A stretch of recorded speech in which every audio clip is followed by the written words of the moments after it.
Have you ever noticed how great players can slip a speedy lick into a solo seemingly out of nowhere?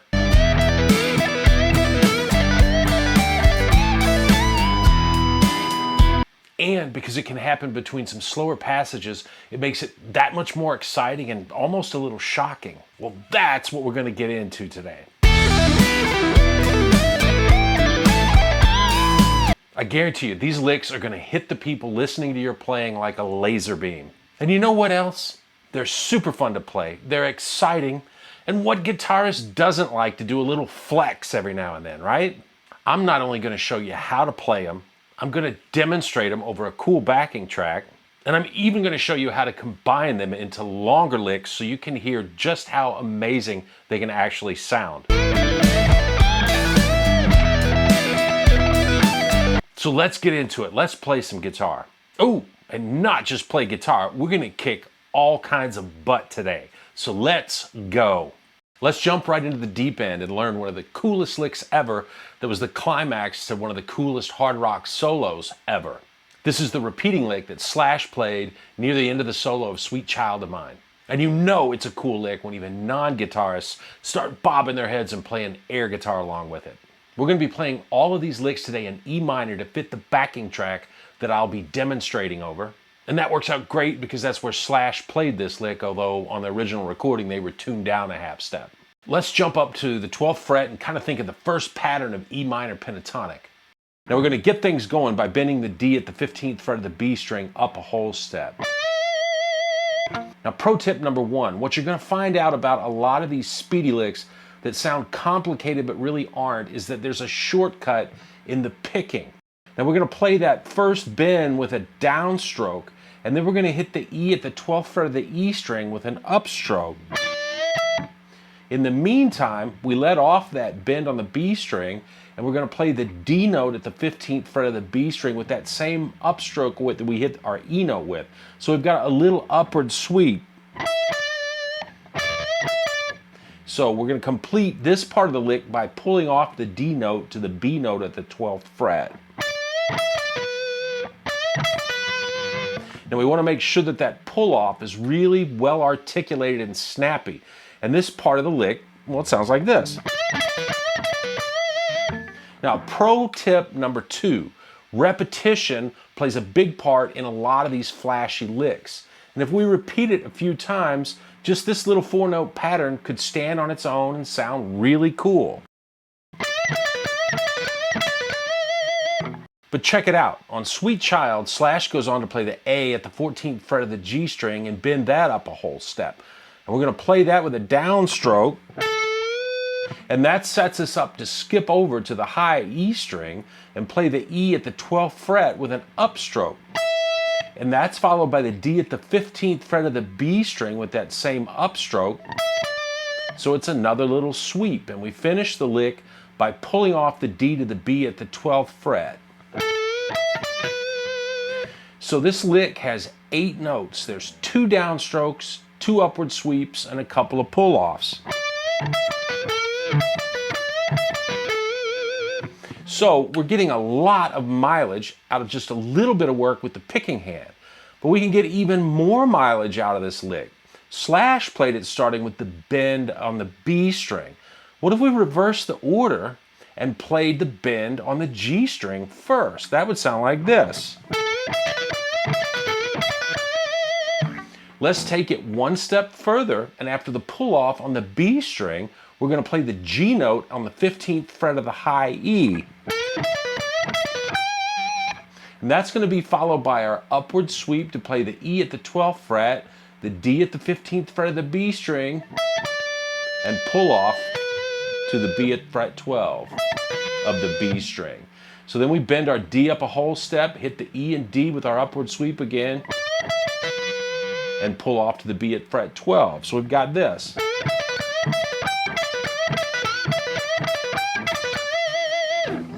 So that gives us several variations on this lick alone, which is very, very cool. I'm going to demonstrate each of these variations over a classic rock track. Here we go.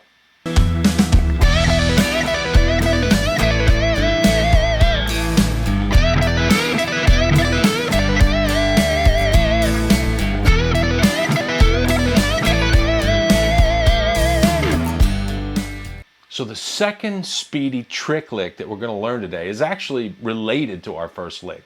We're going to borrow the downstroke, upward sweep, and pull-off technique, and we're going to pair that with some pentatonic shapes on the first two strings.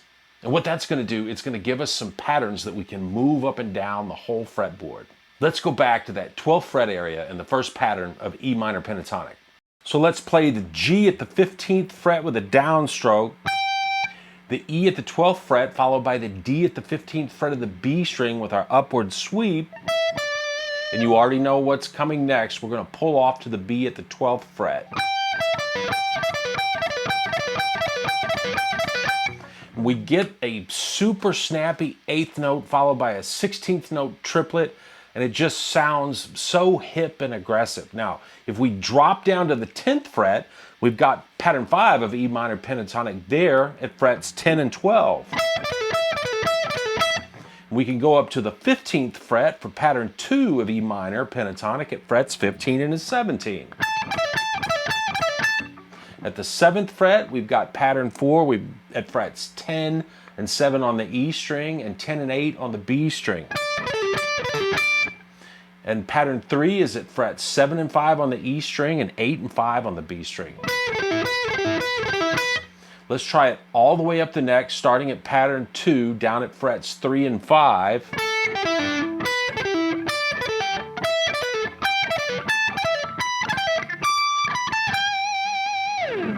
Now, it sounds just as cool descending.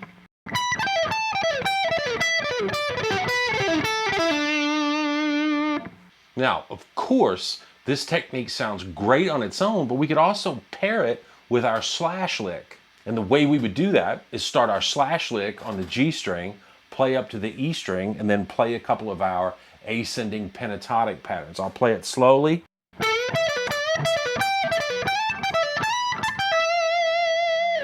Now I'm going to play it over the backing track so you can hear it in context.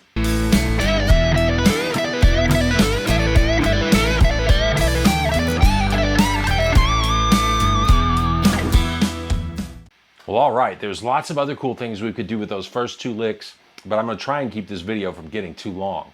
Now, when we're trying to play fast, it makes it a heck of a lot easier if we can incorporate some sort of a technique trick, like the little sweeps and pull-offs that we've done in our first two lick ideas. It also makes it a lot easier if we can play more notes on a single string. So for our next lick idea, we're going to mix up some 3-note per string pentatonics, a little blues scale pattern that's also 3 notes per string. And because of the way these patterns sit on the fretboards, we can take advantage of some unison notes on 2 adjacent strings to add in even an extra note. This is going to give us this fluid, liquidy sound. And once we get it going, the notes just sort of roll off the fingers. So let's get it going like this. We're still up at that 12th fret area, and what we're going to do, we're going to play fret 11, 12, 15, 12, and 11 of the B string. That's the flat 5, the 5th, and flat 7th of E, so it gives us this sort of a bluesy sound. So next, we're going to slide into fret 12, hammer on frets 15 and 17, and pull off back to frets 15 and 12. Slide back to the 11th fret, and play that whole first sequence again. So when we put that all together, you notice the only note I'm picking is the very first one, and that's 15 notes sort of in the blink of an eye. And playing these legato patterns, it really lets us build up some steam, and it sounds, again, super smooth and liquidy. We're going to finish off what I'm going to call our starter lick by playing frets 16, 14, and 12 on the G string. That's a B, A, and a G. And we end up on the E note of the 14th fret of the D string. Put it all together, and we have something that sounds like this.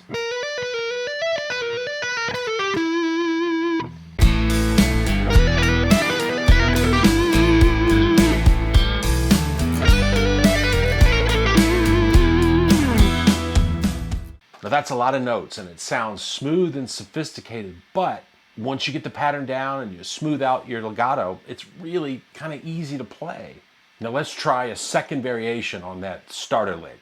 We're going to begin by playing frets 11 and 12 and 15 on the B string twice. So that's two 16th note triplets. And then we're going to play frets 11, 12, 15, 12, and 11 on the high E string. And then we're going to shift with the index finger and play frets 12 and 15. Fret 15 is with the ring finger. So we've got this. And what we just played is two 16th note triplets, and then we shoved 7 notes into one beat.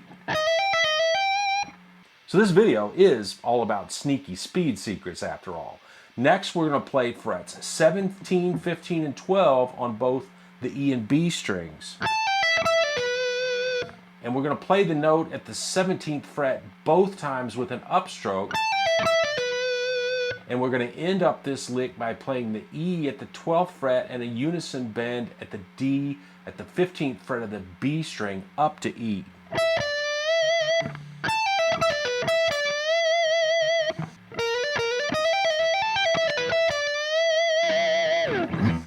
Pretty sweet, right? Let's check it out over the backing track.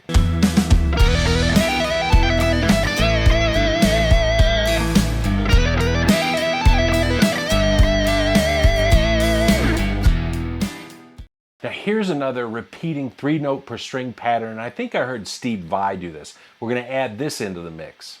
We're going to play the E at the 12th fret of the E string with a downstroke, and then fret 17, 15, and 12 on the B string. We're going to hit the 17th fret note with an upstroke, and the other two are pull-offs, and that lick just cycles. So here's something super slick about this lick, the rhythm. Now the licks we started with, the slash lick and the pentatonic mini sweeps, those all start with an 8th note and then you add in a 16th note triplet. So you get this da, da, da, da, da, da, da, da, da, da type sound. But they all happen right on the beat. Now this new pattern has a 16th note followed by a 16th note triplet. And that only takes up 3/4 of a beat. So 4 of them only takes up 3 beats. And to fill up the last beat of the measure, we're going to play two 16th note triplets, and we're just going to play frets 17, 15, and 12 on both the A and B string. So we're going to play 4 repetitions of our pull-off lick, and then our pair of 16th note triplets.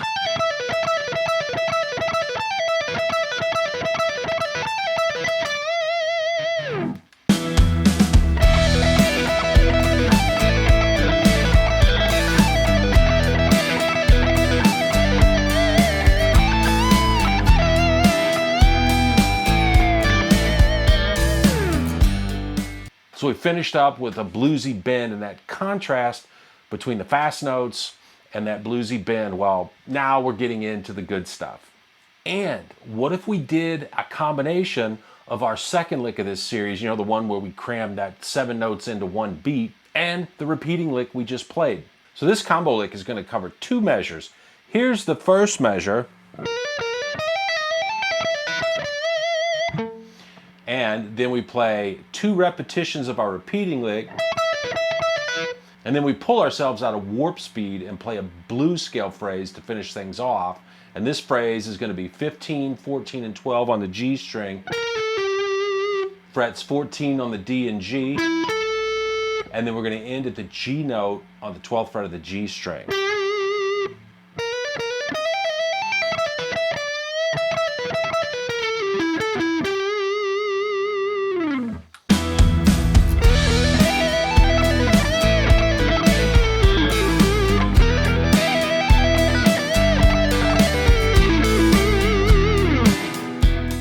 So I just can't help myself. I got to give you one more idea.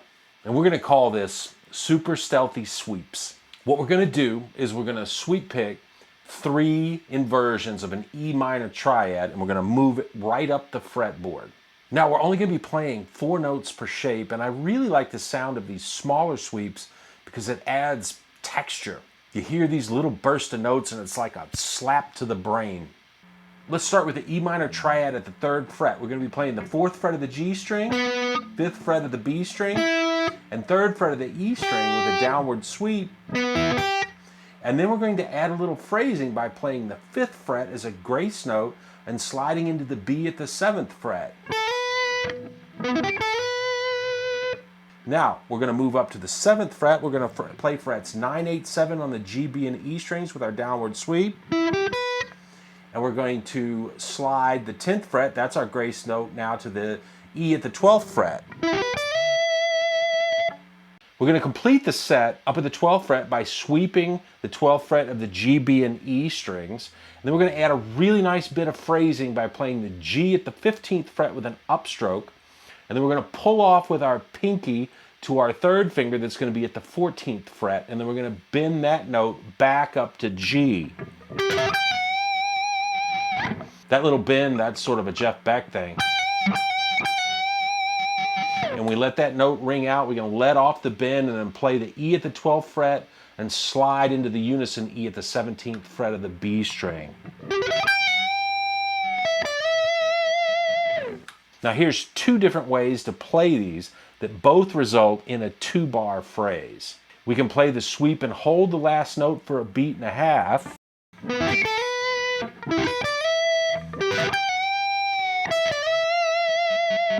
Or we could play the entire pattern on each beat without holding out the end note. And that would give our sustaining notes at the end of the lick more time.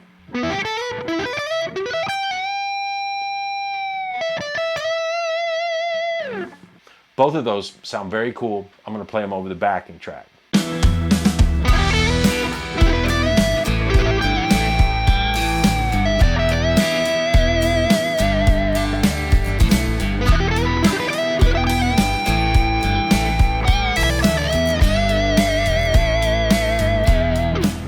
And now it's time to combine some of these ideas into longer phrases. Let's start with the sweeps we just played.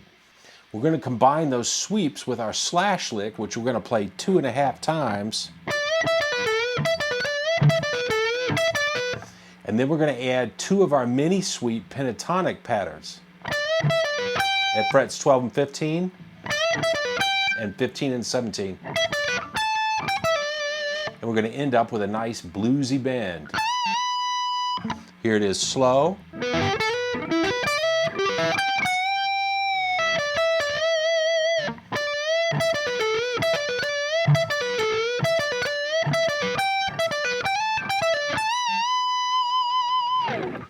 And let's check it out over our backing track.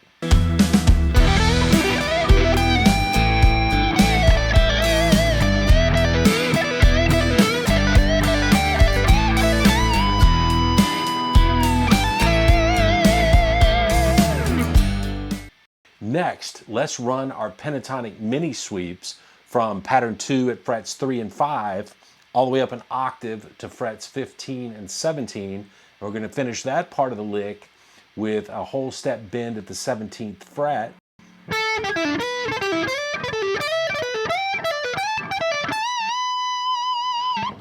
And then we're going to pair that with our 7 notes to a beat lick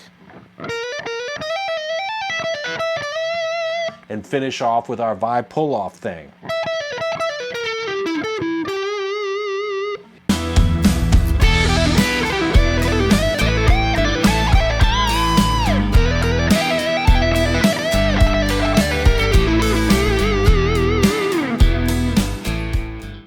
One last combo. We're going to take our slash lick, but we're going to start it on the G string, play it up to the E string, and we're going to play it twice.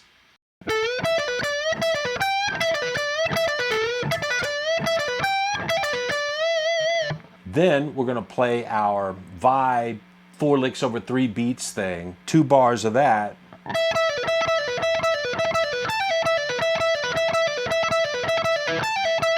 And we're going to end with a screaming whole step bend up at the 17th fret. Let's check out that 4-bar lick over our backing track.